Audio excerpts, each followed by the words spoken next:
नमस्कार दर्शकों, मैंने आपको अपनी पिछली वीडियो में मद्रासी कैंप दिखाया था, जहां पर 300 से अधिक झुग्गियां ध्वस्त कर दी गई।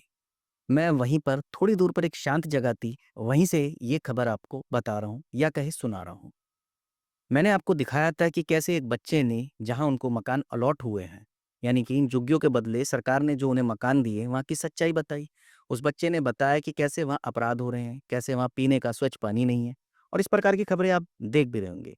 लेकिन मैं आपको एक बात सरकार की तरफ से कहना चाहता हूँ कि ये बात बिल्कुल सत्य है। जैसे ही मद्रासी कैंप की झुग्गी-झोपड़ियाँ ध्वस्त करी है, उसके तुरंत बाद ही वहाँ पर नाले की सफाई चालू हो गई है। जी हाँ, सरकार या अधिकारियों ने बिल्कुल भी देरी नहीं लगाई और अपने काम को चालू कर दिया, क्योंकि उन्हें पता है मानसून आने वाला है। नाले की सफाई नहीं हुई तो फिर दोबारा दिल्ली को बाढ़ का सामना करना ना पड़े। हालाँकि बाढ़ आई नहीं थी, लेकिन पानी आप समझ सकते हैं कि पिछले साल और उससे पिछले साल कितना ज़्यादा भर चुका था, लोगों को कितनी परेशानी हो रही थी। तो मैं आपको यही बताना चाहता हूँ कि सरकार भी अपने काम को लेकर बहुत सतर्क है। सरकार भी लगातार काम कर रही है। लेकिन एक चीज़ है जो मैंने वहाँ देखी, जो सरकार ने सोची नहीं। वो बात ये है कि मैंने वहाँ पर एक महिला का भी इंटरव्यू दिखाया था आपको, जो उस बच्चे की नानी थी। उनको सरकार से सिर्फ़ एक ही माँग थी कि हमें इतनी दूर क्यों भेज दिया? दर्शकों, ये बात बिल्कुल सही है। मैंने ज़्यादातर लोगों को वहाँ देखा कि उनका काम-काज वहीं है, उनके बच्चे वहीं पढ़ रहे हैं। यहाँ तक कि जिस महिला का मैंने इंटरव्यू आपको दिखाया, वो उनके पति भी नहीं हैं। उनकी बहू, उनका बेटा भी प्राइवेट जॉब करते हैं और कैसे एक ही मकान में सारे गुज़ारा करते थे। जहाँ उन्होंने मकान किराए पे लिया है, वहाँ पर 20,000 किराए पर रह रहे हैं, जबकि उनकी कमाई है भी नहीं। उनका कहना यही है कि सरकार को हमें यहीं क्यों नहीं देना चाहिए था? इतनी दूर क्यों भेज दिया? 50 किलोमीटर बहुत दूर होता है।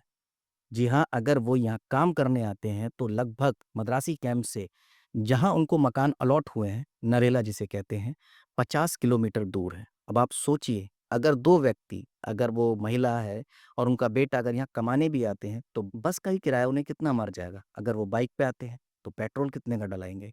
जितनी उनकी कमाई नहीं होगी, उतना तो वो खर्च कर देंगे।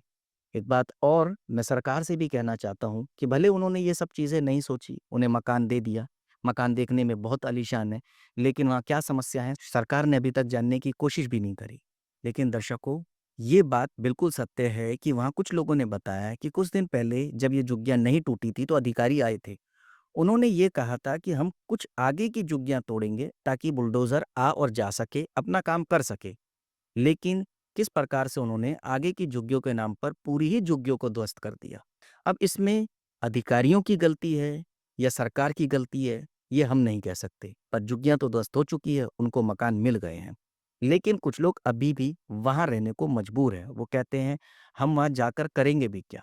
क्योंकि हमारा कामकाज तो यही है, बच्चे यहीं पढ़ रहे हैं और वहाँ पर जितनी समस्याएँ हैं, उससे अच्छा तो हम अपनी झुग्गियों में थे।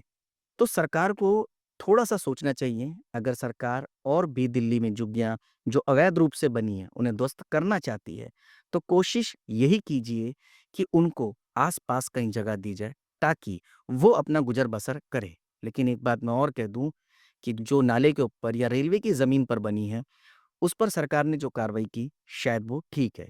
क्योंकि नाले के ऊपर बनी हुई झुग्गियाँ जो है, वो कैसे जायज़ है? वो तो सरकारी चीज़ ही है। नाले का उपयोग किस लिए किया जाता है, ये आपको पता है, लेकिन उसपे झुग्गियाँ बन गई। अभी आपने वज़ीरपुर में देखा होगा कि बिल्कुल रेलवे पटरी के करीब वहाँ पर झुग्गी-झोपड़ियाँ थी। सरकार ने उन्हें ध्वस्त करके सही किया या गलत किया, ये मैं नहीं कह सकता, लेकिन ये आप बताएँगे।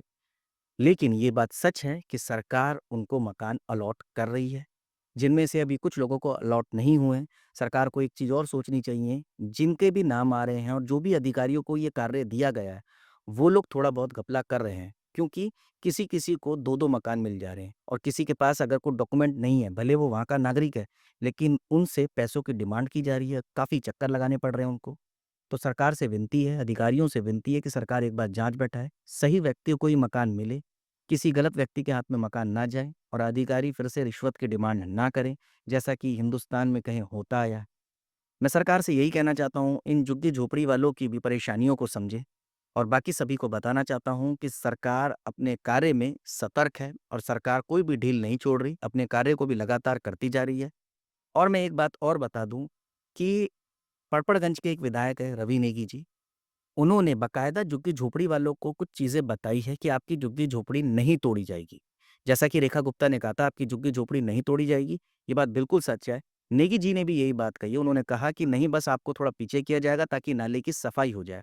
लोग ये अफ़वाह फैला रहे हैं कि रेखा गुप्ता सरकार सभी जगह की झुग्गी-झोपड़ियाँ ध्वस्त करती जा रही है, पर ऐसा बिल्कुल नहीं है।